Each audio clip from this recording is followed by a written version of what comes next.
Everyone who has played or currently plays WoW dreams of a fresh from time to time. You think about what it was like back when you first started playing the game. And this involves more than just what was going on in the game. For a lot of people, just logging into Classic WoW reminds them of a time in their life that felt so magical, innocent, and a lot less crazy. Certain family members or loved ones may have still been around. Maybe you were just a kid itching to get home from school and log on. Or maybe you were a bit older and just didn't have an insane amount of responsibilities yet.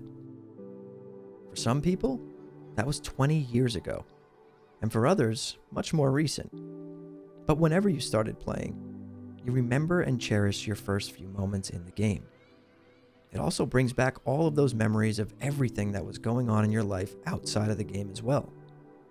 Hearing the sounds of Elwyn Forest, slaying boars in the Stonefield Farm, or venturing over the bridge into Westfall a bit too early and getting unalived by a flesh ripper. All of these things bring us back to a time when things were simpler, back to a time when everything was more fun, back to a time when things felt fresh.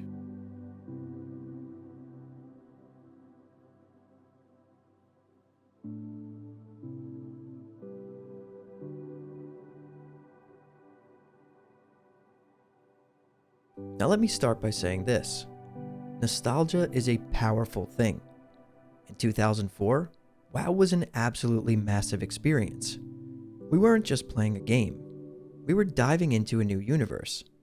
A universe that was just begging to be explored. The possibilities felt endless, and essentially they were. But just so you all know, nostalgia isn't a time machine. It's just a lens through which we see everything brighter and better. Replaying Classic helps to remind us of that past, but sadly, a lot of us are just not the same players anymore. We don't live in the same house or talk to the same friends. Things are just different now. Our expectations have drastically evolved, and so have the games we play. Back then, gaming culture was just a lot smaller and way less interconnected. Information was shared at a much slower pace, and if you didn't know where Mancrick's wife was, well, you just didn't know.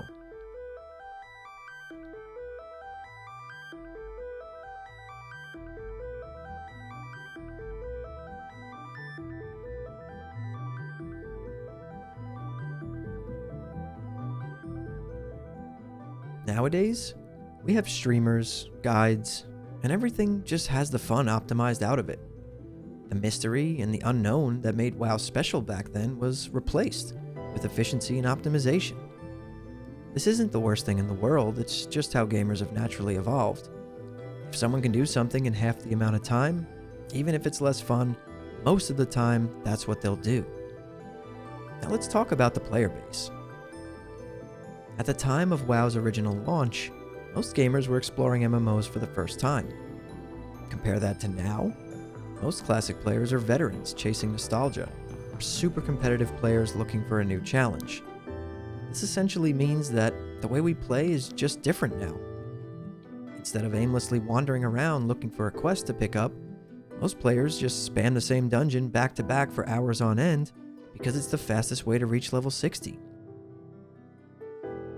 We saw this on display in every single version of Classic since 2019.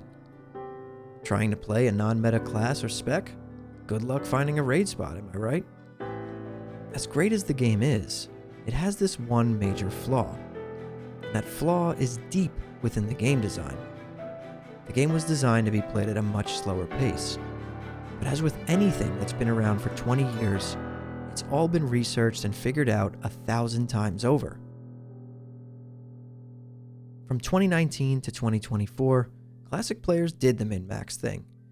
Players rushed, parsed, raced, and conquered just about every challenge they possibly could in the game, myself included.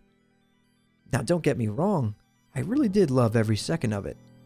I've gotten my 99 and 100 parses multiple times, but it gets to a point where optimizing the fun out of the game starts to get stale and boring. There's nothing left to discover. There's nothing left to figure out. And none of it feels fresh anymore.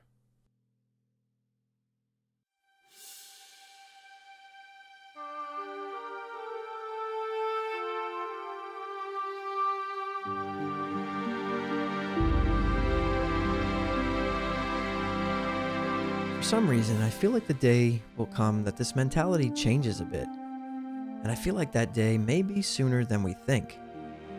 I'm starting to see a shift in a large portion of the community. A lot of players are talking about how the next Fresh launch might be different. People want to just play a little bit slower. They don't care as much about meta chasing, rushing to 60, and speed clearing raids. Some players just want to take their time and enjoy the journey to level cap with everything it has to offer. And others are just waiting for the Burning Crusade relaunch and are just going to be playing casually until then. But whatever the reasoning is, a good amount of people seem to have a different mindset going into this next Fresh. And I gotta say, I'm loving it. We already beat the game 100 times over. Everyone needs to stop and smell the roses this time. Play your non-meta Ret Paladins, Shadow Priests, Boomkins, and Enhanced Shamans. I have a feeling this time around there will be a lot more casual-friendly guilds that aren't trying to chase metas and exclude suboptimal specs. Sure, there will still be some sweaty gatekeepy guilds out there, but you don't have to join them. In my opinion, you as the player control your destiny in this game. And if your goal is to have fun, go on a nostalgia trip, and get lost in the world, do that. I think the more players that choose to play like that, the better. I fully encourage it. There's nothing left to prove in Classic. It's all been done a million times over, and I think it's time everyone comes home and grounds themselves a little bit. There will always be sweaty players out there chasing the next speedrun record for Blackwing Lair, but that doesn't mean that you're forced to play the same way if you don't enjoy it. Join a more casual-friendly guild, and if it doesn't exist, maybe you should start one. Bring new or unskilled players through raids for the first time and help them experience that magic that you felt all those years ago. Now is the time for Classic players to cool off, and maybe try to appreciate the little things. Who knows? Maybe you'll find something you never knew existed somewhere out in the world. Or maybe you'll discover that you really enjoy playing a spec that isn't considered the meta. The point I'm trying to make is, whether you're playing Classic Fresh for the first time, or playing for the third time, or even just casually playing waiting for TBC like the rest of us, try to just enjoy it. Don't burn yourself out. Don't play something you don't want to play just to have a raid spot. Pick your favorite class, enter the world, and enjoy your journey. And let your Fresh begin now.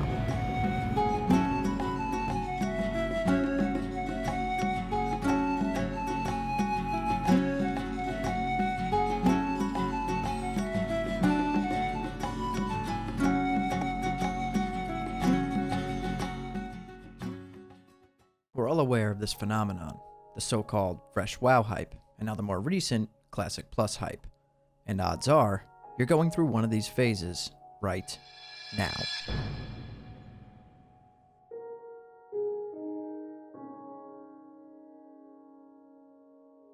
The Fresh WoW phase is a very unique and widely recognized cultural experience in the gaming community. There are YouTube videos about it, surveys about it, and even memes about it. And more recently, we've seen the rise of Classic Plus hype. Everyone is talking about it everywhere. But what most of us don't seem to understand is, why? Why do we have this Fresh WoW or Classic Plus hype? And why does it keep coming back after all these years?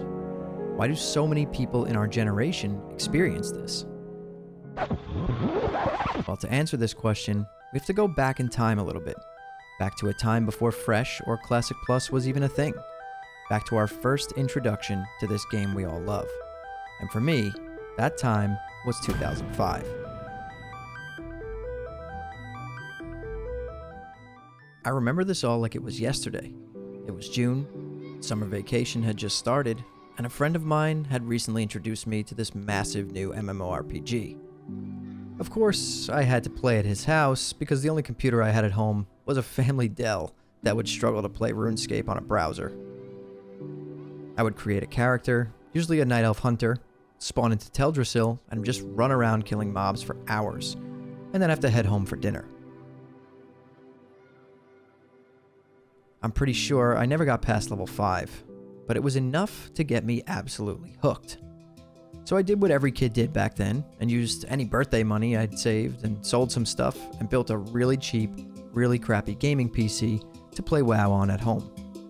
My gaming setup was a keyboard, a mouse, a monitor, and speakers all sitting on top of a tiny snack table because I didn't have room for a desk in my room. But I made it work and booted up the game for the first time in my own room.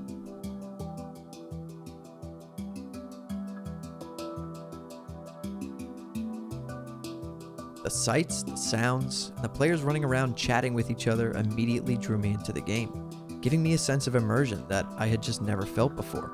And from that moment on, I don't think I ever stopped playing World of Warcraft.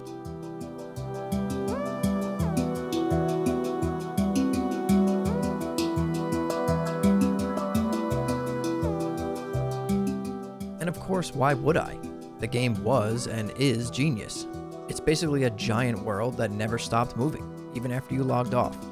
You got to create your character, level up to get stronger, and explore a world that felt so massive and endless.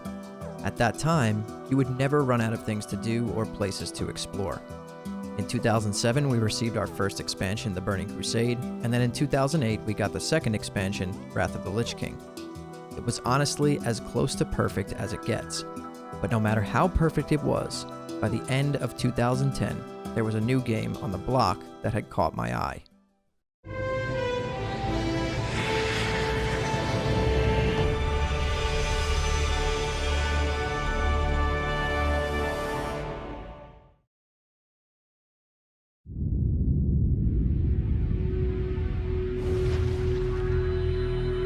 Talara has always been threatened by forces beyond the Ward. No, I'm kidding. Rift was great for a solid few hours, but it was no WoW killer like everyone said. Look, the point is, WoW started to get a little bit boring, just like any game that you play for so long would. So one day, without even realizing it, I logged out of WoW for the last time.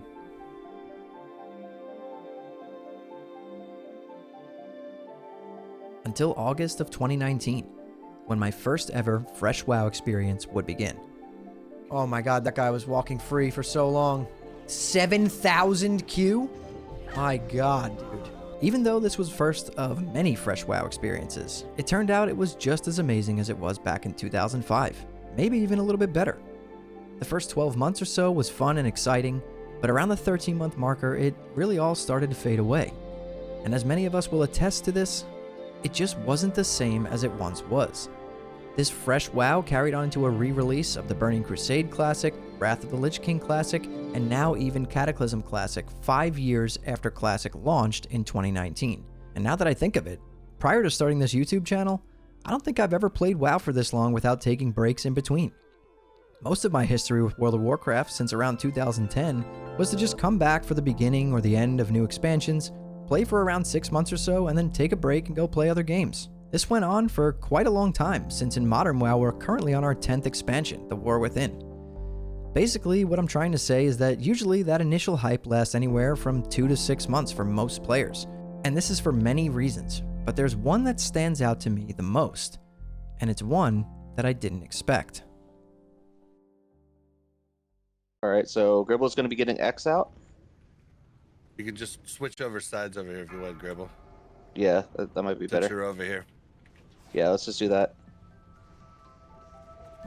We all know that feeling. The feeling of a fresh WoW launch, or a new classic expansion, where you decide this time, I'm going to take my time and enjoy the game. I'm not going to rush to endgame and speed through all the content as fast as possible. I'm going to take my time leveling up and exploring this beautiful world. But sadly for most players, this doesn't end up happening. You and a group of friends start playing on day one, maybe you join a guild, and then all of a sudden you find yourself competing with everyone else leveling alongside you. Severe FOMO sets in, and you don't want to be left in the dust. So you start what I like to call the rush. You rush as fast as you can to endgame, you rush as fast as you can to farm your pre-raid bisc gear, you rush until there's nothing left to do but log out until next raid night. I can't speak for everyone, and I know there's tons of players out there that don't play like this, but sadly, for a lot of the player base, this is how it plays out. Now after a few weeks in, or maybe a month or so, you've done all the available content, and you find yourself raid logging until the next week. But honestly, as most of you already know, WoW was not designed to be played this way. It was designed with the idea of the world, Azeroth, being the main character, not you. You're supposed to take your time exploring and questing, playing around with some of your wacky talents that make absolutely no sense, and ultimately just getting immersed in this massive world. It was designed to be played at a much slower pace so that you can explore the vast biomes scattered all around the world. It was designed to be played alongside other players or your friends, clearing dungeons, and even traveling all around the world to obtain the quests for that specific dungeon.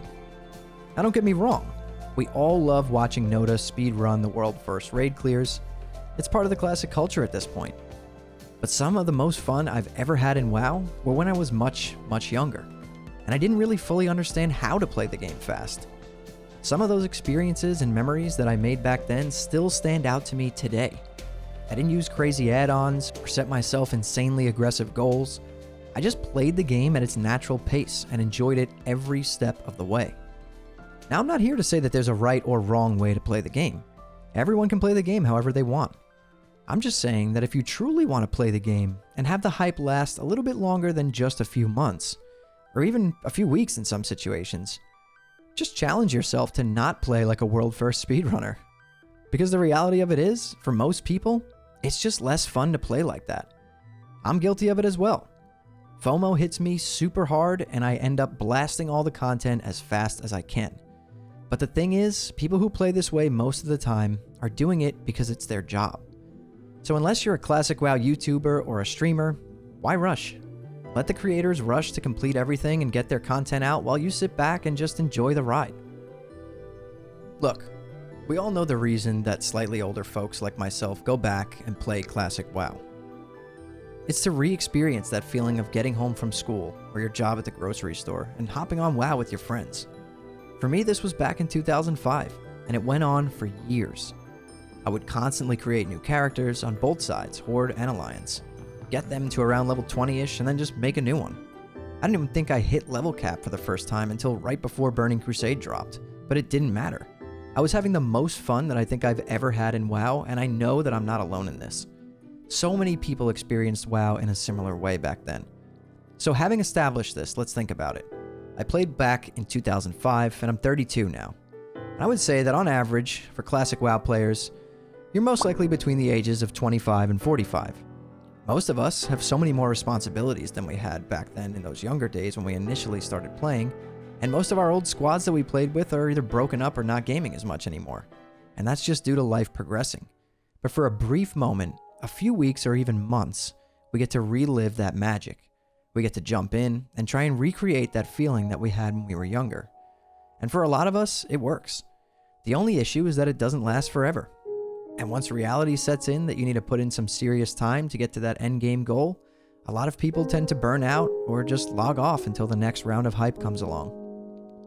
And this really is okay in my opinion. Sure, there's a lot of us like myself who end up playing the whole way through, but I would argue that at least half the player base that starts on day one of a fresh hype no longer are playing by month 2, maybe even earlier.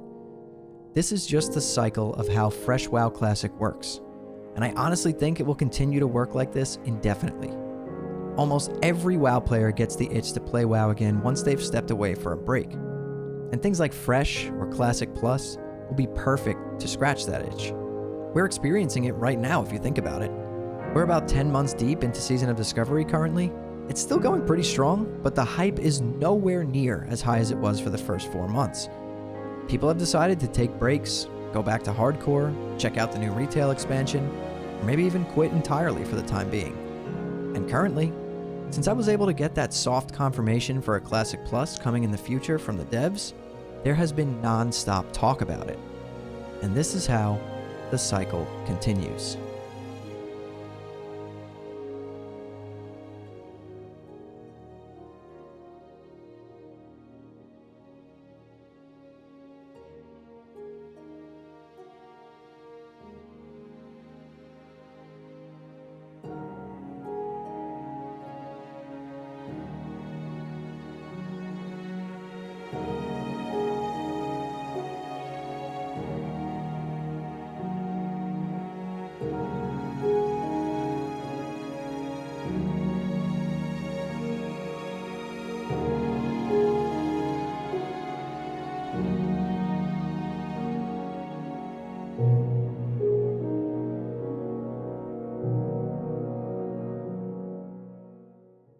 Have you ever wondered how we went from this Oh, here comes the pain, bitch! to this? We know what happens next. There's the Wolves and Bloodlust on Ben Rookie. Drops down to half. Wow, and down goes Ben Rookie. Steven trying to get him up. I don't know if it's possible. The Anderson comes in. Yes! Ben Rookie's at 80 plays. He's alive. We're all alive. And Steven pulls off the miracle. Are you kidding me?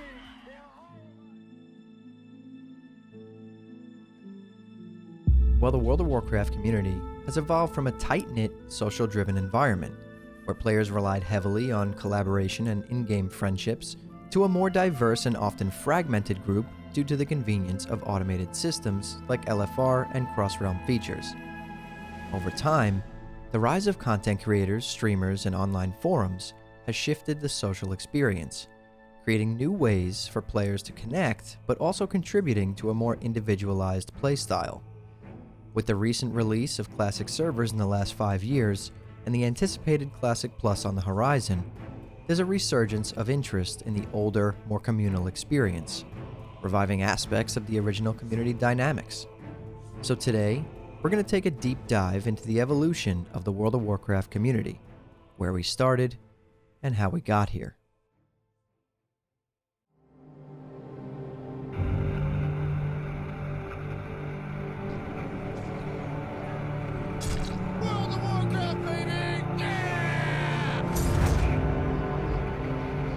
First BlizzCon, what's your first impression? A lot of nerds. I think for the first time, we really felt like we were part of something much bigger.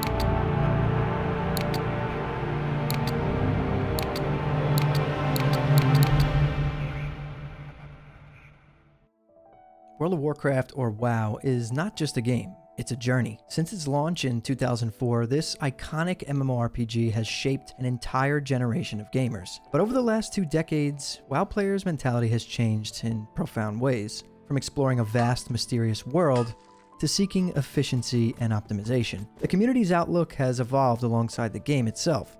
So let's take a look back at how WoW gamers have changed from 2004 to 2024.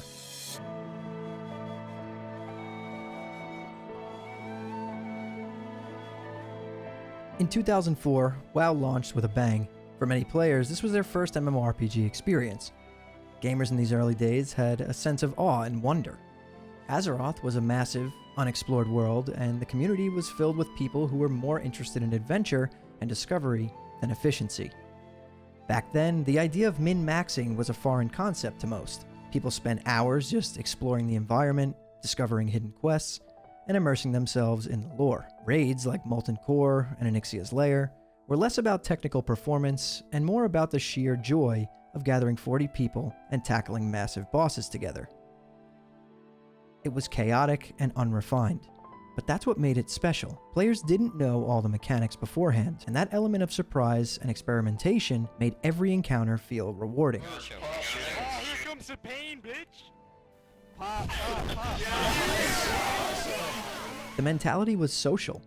Players spent countless hours in towns or hanging out in guilds, where the focus was on community rather than competition. Being a casual player was the norm, and hardcore players were considered outliers rather than the standard.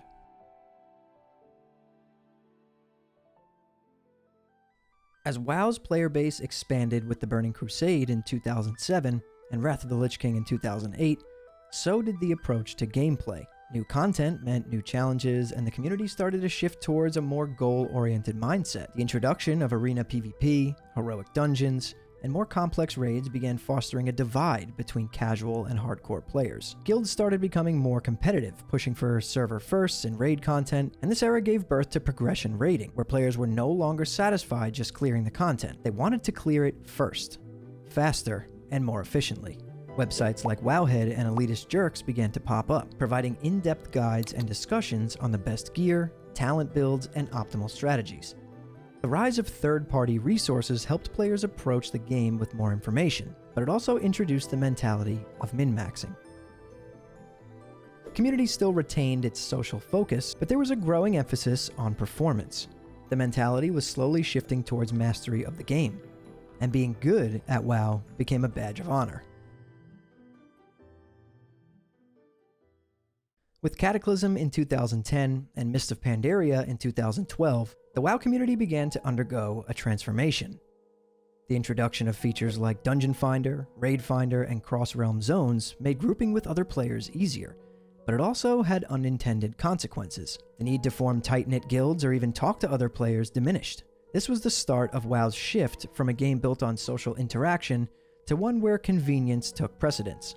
Players no longer needed to network or invest in long-term relationships to experience high-level content. It was a double-edged sword. For some, it opened doors to parts of the game they'd never seen before. For others, it eroded the strong bonds and teamwork that were once crucial to success. The mentality of "I can do it alone" became prevalent. While there were still dedicated guilds and social hubs, the overall focus shifted towards efficiency and convenience. Less time spent forming groups meant more time spent grinding for rewards.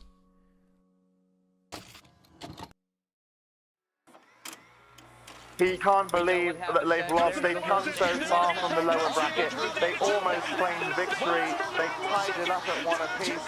He is going to run away, and in comes the final abilities, the final kills that they need, despite having to fight against a very resilient Orange Marmalade. We know what happens next. There's the Wolves and Bloodlust on Vinruki, drops down to half. Wow, and down goes Vinruki. I don't know what's possible. You made it, no touchdown. Vinruki's at 80K. He's alive. We're all alive. And Senior pulls off the miracle. Are you kidding me? They are all alive. Here comes the back of Armisen. They're looking at the pass. Found the There's nothing left for 9 more seconds. Down at 10%. Trying to get away from the encore. Close at 5%. They're in 5%. No way.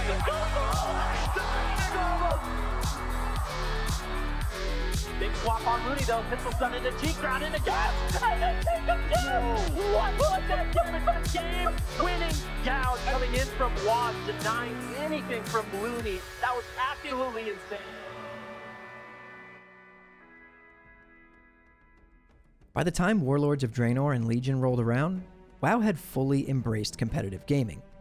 Mythic raids, timed dungeons, and even esports like the Mythic Dungeon Invitational and Arena World Championship became key features of the game. For many players, WoW had become a competitive pursuit, not just a casual pastime. The introduction of Mythic Plus dungeons in Legion was a game changer. It created a new endgame experience for players who thrived on improving their times and perfecting their strategies. Add-ons and third-party tools like Warcraft logs became essential, allowing players to analyze and optimize every aspect of their gameplay. The mentality had shifted once again. Now it wasn't just about doing well, it was about doing perfectly. For many in the community, WoW had evolved into a sport.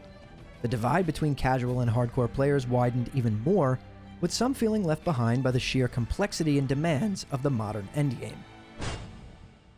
In recent years, WoW's developers had made efforts to recapture some of the magic that made the early games special. Shadowlands and Dragonflight brought renewed focus on storytelling, exploration, and player choice. Yet the community's mentality remained rooted in efficiency and optimization. WoW Classic, released in 2019, also played a key role in reigniting the original mentality of exploration and community. For some, Classic WoW was a return to form. However, even within Classic, the modern WoW mentality seeped in. In 2024, WoW's latest expansion, The War Within, has brought a fresh twist to both the game and its community. After 2 decades of external conflicts, invasions, and world-ending threats, The War Within turns the focus inward, both narratively and for the player base. The expansion explores the internal struggles of Azeroth's heroes and the concept of inner conflict within the factions. The community's response has been intriguing. For longtime players, the story's introspective nature has reignited discussions about character development and personal narratives. But alongside this deeper storytelling, the gameplay itself has pushed players to rethink how they approach WoW. The War Within introduces a new progression system tied to personal and faction-wide choices, making it the most player-driven expansion yet. Players can now carve out unique paths based on their decisions, leading to more personal investment in their characters and story arcs. This expansion strikes a balance between deep, engaging content for hardcore players and a more flexible experience for those who want to explore it at their own pace. As the expansion's journey unfolds, The War Within has already influenced a shift in mentality for WoW players. Many are returning to the game with a renewed sense of excitement, and there's a sense of rejuvenation in the player base. Whether this expansion will continue to shape WoW's future in a profound way remains to be seen, but one thing is clear: WoW, even after 20 years, continues to evolve both in the content it offers and in the minds of its players. What began as a journey into the unknown has turned into a pursuit of mastery and optimization. But at its core, WoW is still about the experience, the friends we make, the challenges we overcome, and the world we explore. Whether you're a casual player who enjoys the scenery or a hardcore raider pushing for that cutting-edge achievement, one thing remains true: Azeroth continues to captivate us, just as it did 20 years ago. World of Warcraft, baby! Yeah! My nipples are all hard and I'm gonna pwn noobs. EB Games in West Hollywood for the release of the Burning Crusade. Waiting for the World of Warcraft expansion to come out. Do you guys play together? No, we play different servers. He's Forward, I'm Alliance. Oh, that's like separate bedrooms. Wait until she levels up so I can kill her. An obsession? Sure, but the question is, does the international addiction to an internet game represent a danger? Maybe, but there is also no indication that anything can slow the explosive growth of the intoxicating game called World of Warcraft.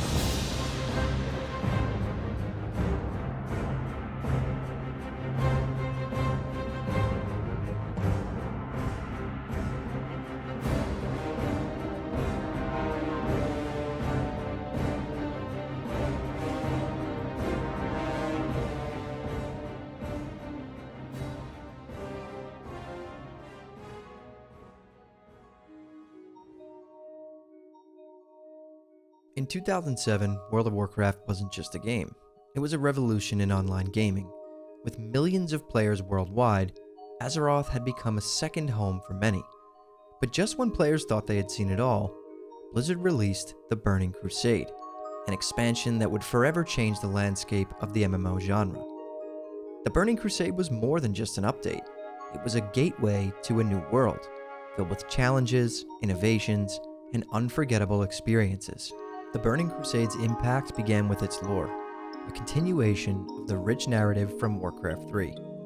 For years, fans had wondered what became of Illidan, Kel'Thas, and the remnants of the Burning Legion. The expansion answered these questions by thrusting players into Outland, a world shattered by war and corruption. Outland wasn't just another zone.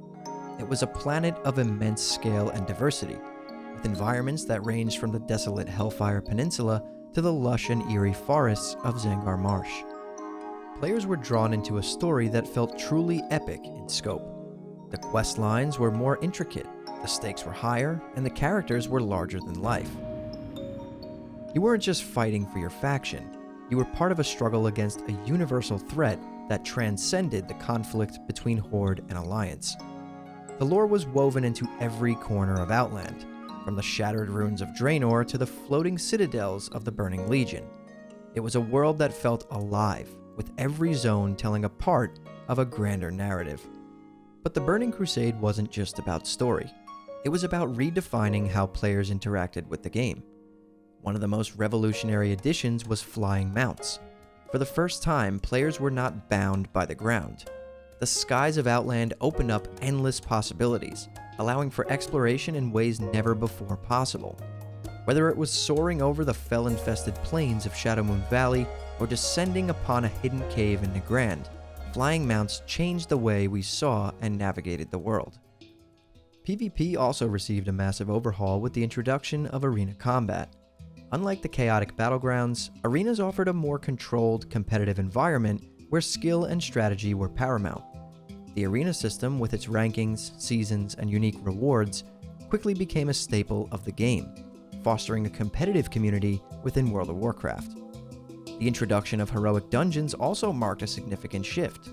These were not just more challenging versions of existing dungeons, they were a test of skill, coordination, and endurance.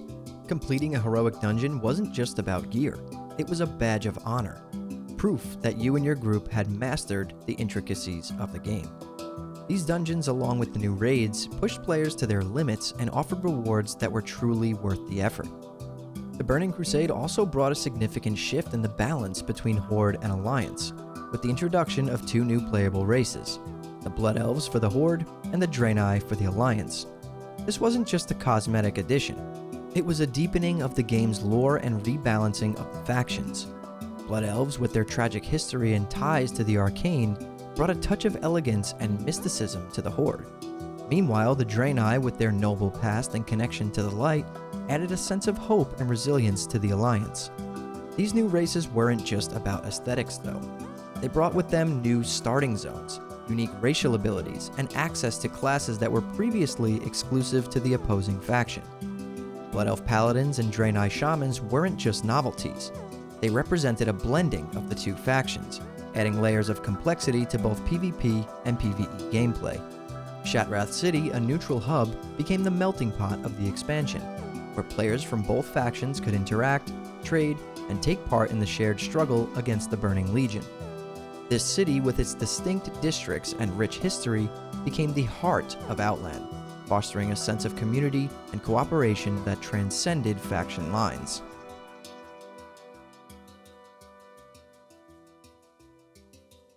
For the game, and you've got to brace yourself for this.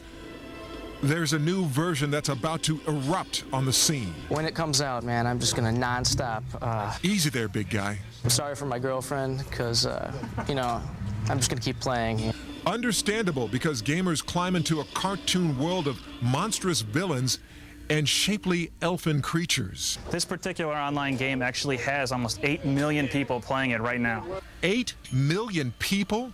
16 million eyes riveted on a battle between good and evil in a world where the more you kill, the more honor you receive. If I actually took the week off, the legacy of the Burning Crusade extends far beyond its initial release. For many, it represents the golden age of World of Warcraft, a time when the game was at the peak of its creativity and player engagement. The expansion's impact is still felt today, influencing not only subsequent WoW expansions, but the entire MMO genre. The innovations introduced in the Burning Crusade set the bar for what an expansion could achieve. The concept of expanding the game world, adding new races and classes, and offering new types of gameplay experiences became a blueprint for future expansions. The sense of exploration, the challenge of new content, and the depth of the storyline created an experience that was difficult to replicate. But perhaps the most enduring aspect of the Burning Crusade is the memories it created. The first time stepping through the dark portal, the camaraderie of downing Illidan with your guild, the thrill of flying for the first time. These moments are etched into the minds of players who experience them. The expansion wasn't just about content, it was about the shared experiences, the community, and the sense of being part of something larger than yourself. The Burning Crusade was more than just an expansion. It was a milestone in the history of World of Warcraft. It brought new worlds, new challenges, and new stories. But more importantly, it brought players together in ways that few games had ever achieved. The memories forged in Outland, the friendships built in Shattrath, and the battles fought in the arenas and raids all contribute to the enduring legacy of this remarkable expansion. As we look back, it's clear that the Burning Crusade was not just a moment in time, but a defining chapter in the story of World of Warcraft. So whether you were there from the start, or you're just now discovering the magic of this expansion, the impact of the Burning Crusade continues to burn bright in the hearts of players around the world.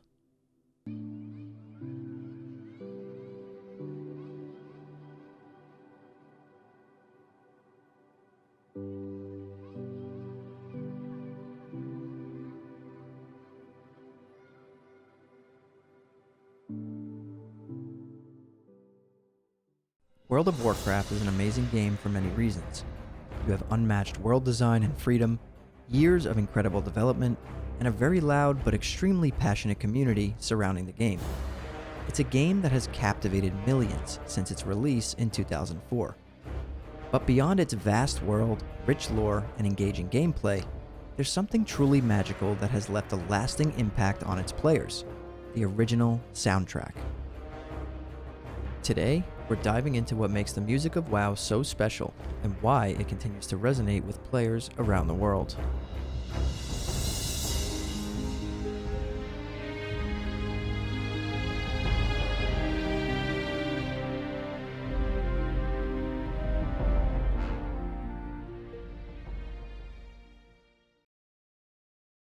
From the moment you create your first character and step into Azeroth, the music of World of Warcraft sets the stage.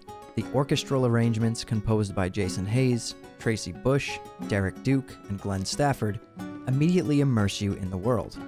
Whether it's the tranquil notes of Elwyn Forest or the ominous tones of the Undercity, the music is a critical part of the game's identity, a constant that subtly narrates your gameplay and adventure. It keeps you calm or at peace while you're out exploring the world, and provides the atmosphere that cements the very core essence of WoW into each and every player. The soundtrack doesn't just accompany the game, it breathes life into it. It creates an atmosphere that makes every zone, dungeon, and raid feel unique and alive. Each piece of music is crafted to evoke specific emotions, whether it's the sense of danger, adventure, or awe. But the magic of WoW's music goes beyond setting the mood. It tells a story. Each zone's theme reflects its history, culture, and inhabitants. For example, the haunting music of Karazhan tells a tale of a place once full of life, now a twisted ruin haunted by its past. The grand sweeping score of Stormwind embodies the pride and the resilience of the Alliance. These compositions don't just enhance the narrative, they're part of it. They help players feel connected to the world, its struggles, and its triumphs. The music is as much a part of the storytelling as the quests and lore.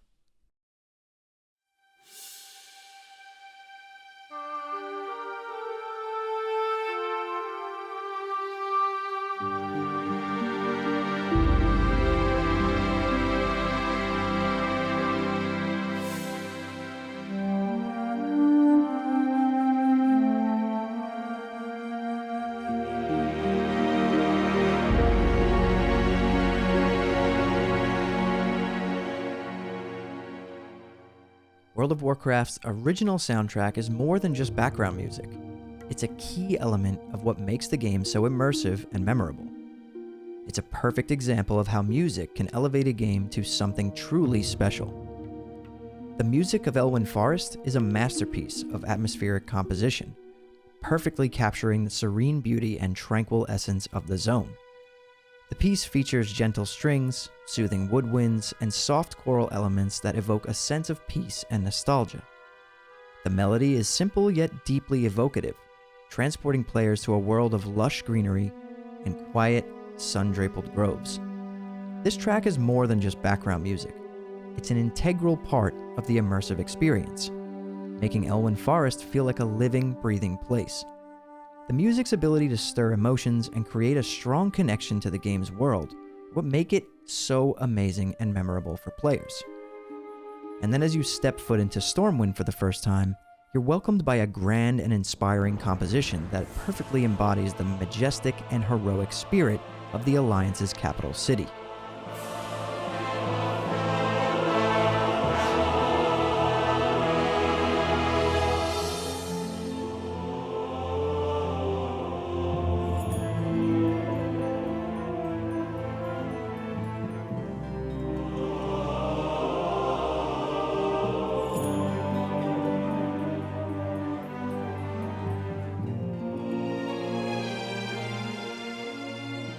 The piece features orchestral arrangements with triumphant brass, soaring strings, and a regal melody that evokes a sense of pride and strength.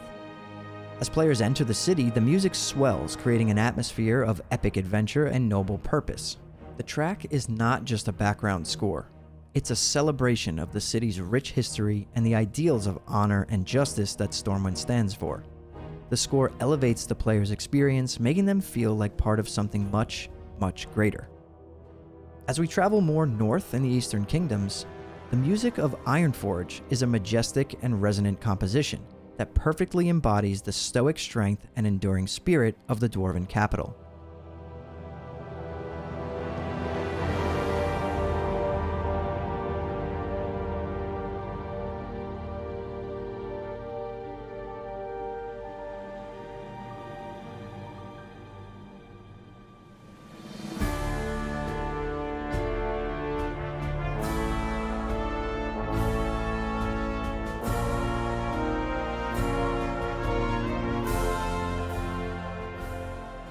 The piece features robust brass, deep percussion, and solemn strings, creating a soundscape that echoes through the vast halls and stone corridors of Ironforge.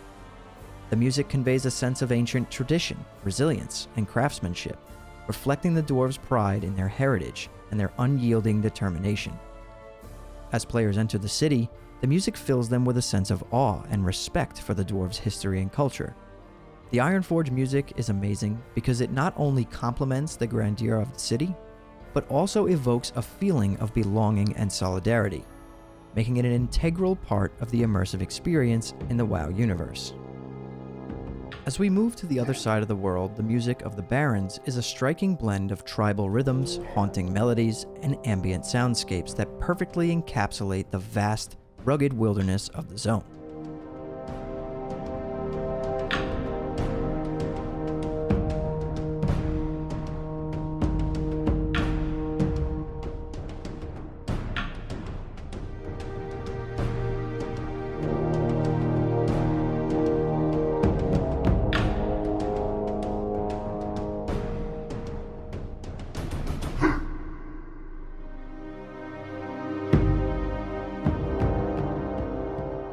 The music features deep drums, eerie wind instruments, and distant animal calls, creating a sense of both solitude and adventure.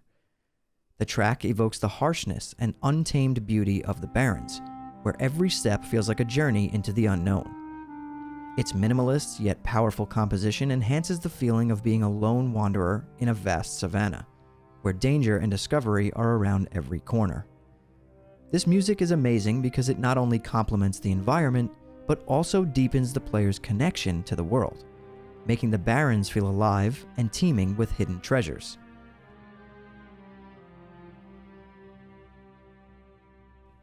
As you journey into the northern section of Durotar, you'll stumble upon a powerful and almost frightening-looking city, Orgrimmar.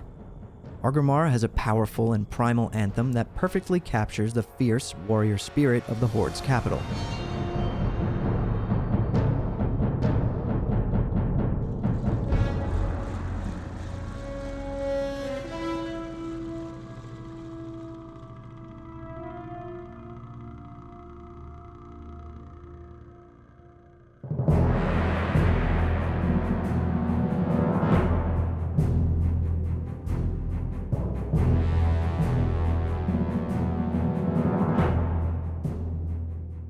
The piece is driven by intense percussion, deep chants, and commanding horns, evoking the raw strength and unyielding determination of the Orcish people. It resonates with the rugged, imposing architecture of the city, creating an atmosphere of both tension and camaraderie. As players enter Orgrimmar, the music fills them with a sense of pride and readiness for battle, embodying the Horde's resilience and honor. This track is amazing because it doesn't just accompany the city, it defines it, turning Orgrimmar into a living, breathing symbol of the Horde's indomitable will.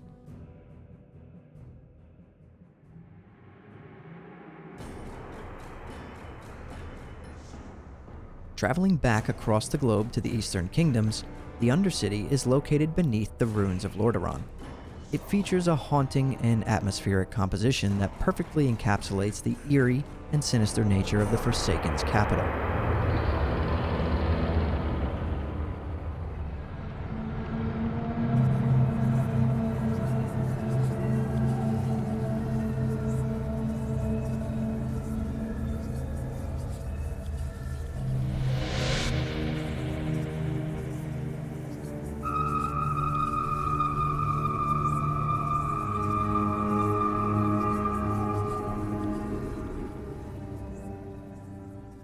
The piece is characterized by its ominous strings, ghostly choirs, and unsettling melodies, which evoke a sense of dread and foreboding. The music mirrors the dark, labyrinth-style architecture of Undercity, where shadows lurk around every corner and the air is thick with decay. It immerses players in the somber and tragic history of the Forsaken, adding layers of depth to the city's macabre ambiance. The Undercity's music is amazing because it doesn't just set the tone for the environment, it immerses players in the haunting reality of the Forsaken, making their experience of the city deeply atmospheric and memorable.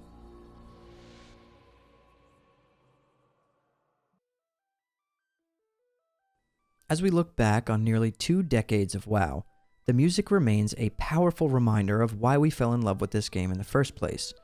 Whether you're a veteran player or someone discovering Azeroth for the first time, the soundtrack will always be there, guiding you through the magic of this beautiful world. The impact of World of Warcraft's music isn't limited to the game itself, it's a cultural phenomenon. From live orchestral performances at BlizzCon to fan-made covers and remixes, the music has transcended the game and become a beloved part of the wider gaming community.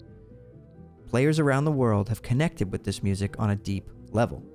It has become the soundtrack to their own memories and adventures in Azeroth, and it's no wonder that even years later, the original soundtrack continues to be celebrated and cherished.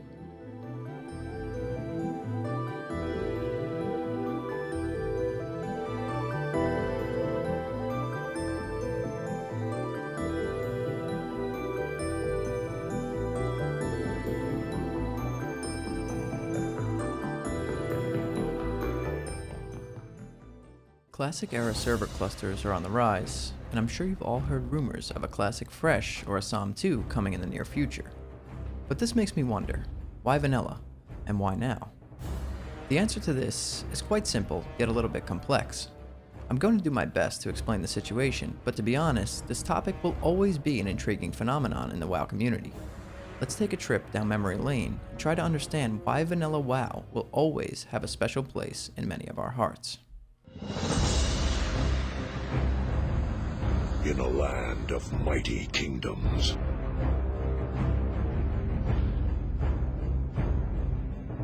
new threats emerge. Ancient alliances are reforged, and an unexplored world awaits.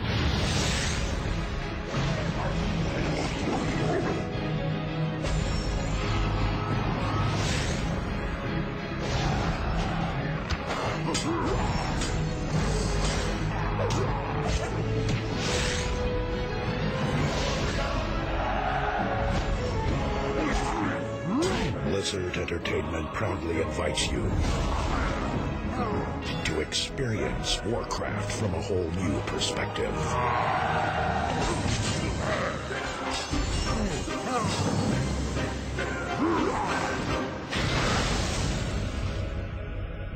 Stake your claim.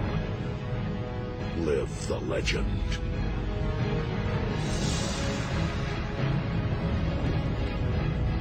A world awaits. The world of Warcraft.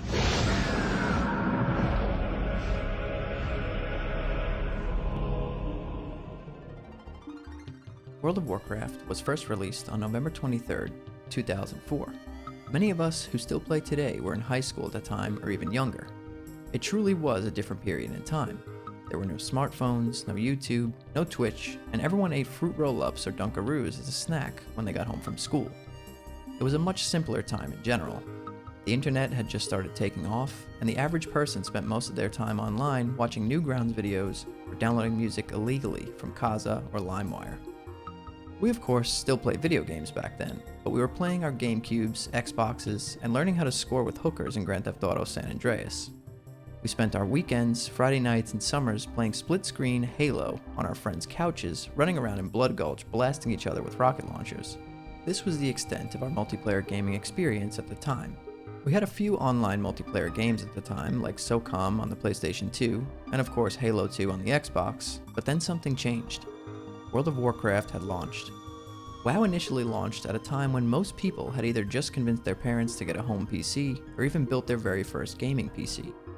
Dial-up internet through AOL at speeds of 34 kilobytes per second was still the most common way to access the internet, and DSL was a huge step above that, coming in at a whopping 861 kilobytes per second. Internet speeds of just 10 megabytes per second were non-existent at the time, so the idea of being able to log into a game where the world was always alive even after you logged off was such a crazy thing for most of us to understand. There were other games that offered this at the time, like EverQuest, but none of them hit the mainstream like World of Warcraft. People began purchasing the game, creating their characters, and logging into the world for the first time. Now keep in mind that this was a time where most add-ons were non-existent, so the world of Azeroth was just one big mystery that players were leveling up in, exploring for the first time. Think back to the first character you ever created in World of Warcraft. Think back to how you felt walking around Elwyn Forest, Mulgore, or Teldrassil in those first few days of playing the game. The sights, the sounds, the enemies, and the mystery around every corner are what started getting people hooked. It was an experience unlike anything that most of us had ever had before. The dopamine rush of leveling up, increasing our character's stats, equipping new armor, and learning new abilities that had new animations tied to them gave you a constant sense of progression and adventure unlike any other. On top of all of this, seeing and interacting with other players who were also on their very own adventure made the game feel truly alive.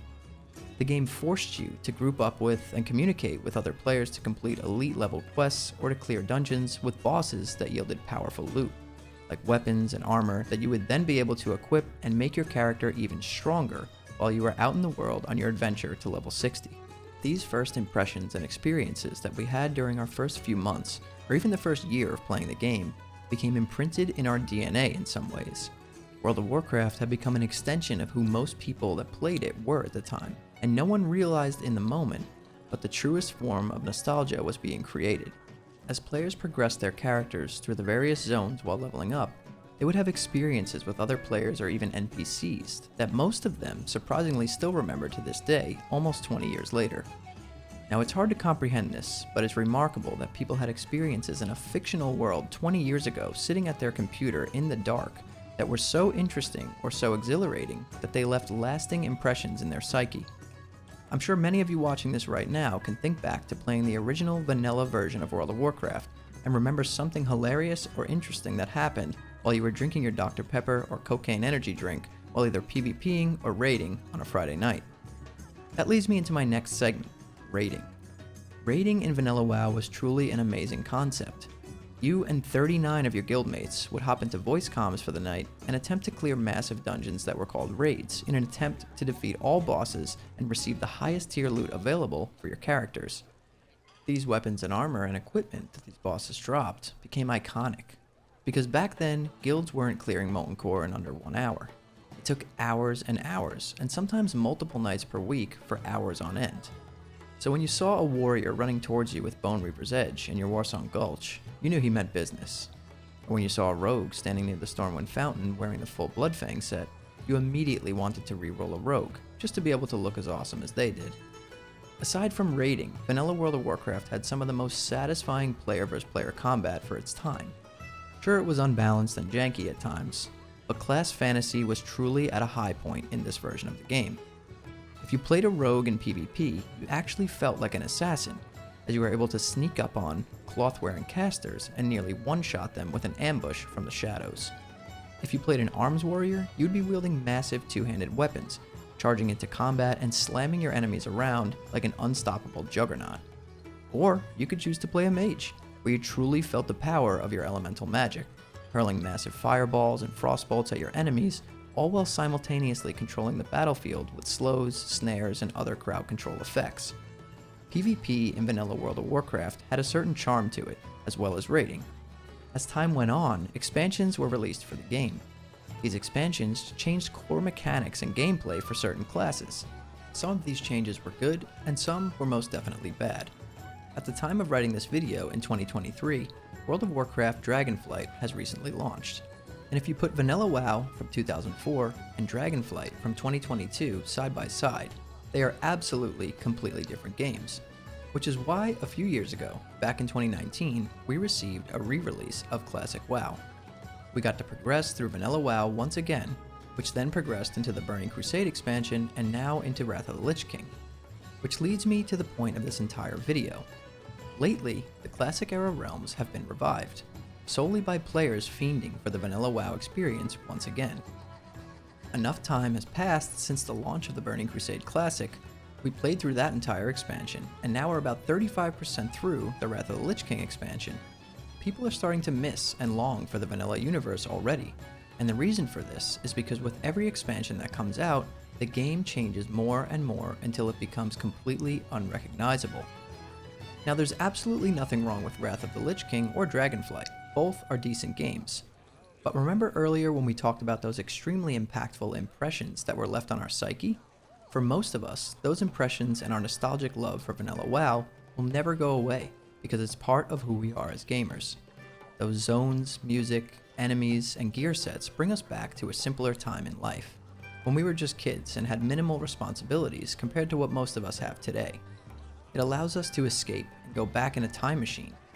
Even if it's just for a few hours a week, it feels like home. It's comforting, relaxing, and just an all-around fun time in general. Most of us can play a classic fresh over and over again, even though it's been just a few years since the last re-release. I truly believe the desire to play a fresh vanilla WoW will never go away for the majority of players. World of Warcraft has helped many people overcome some serious real-life obstacles and complications. It has helped form real and lasting friendships across the globe and was a massive innovative step in online gaming in general. Hopefully the rumors are true and we receive a classic fresh sometime soon, so we can once again adventure through Azeroth all the way to level 60, world PvP the entire way there, and then raid Blackwing Lair with 15 Fury Warriors wearing Devil Sore.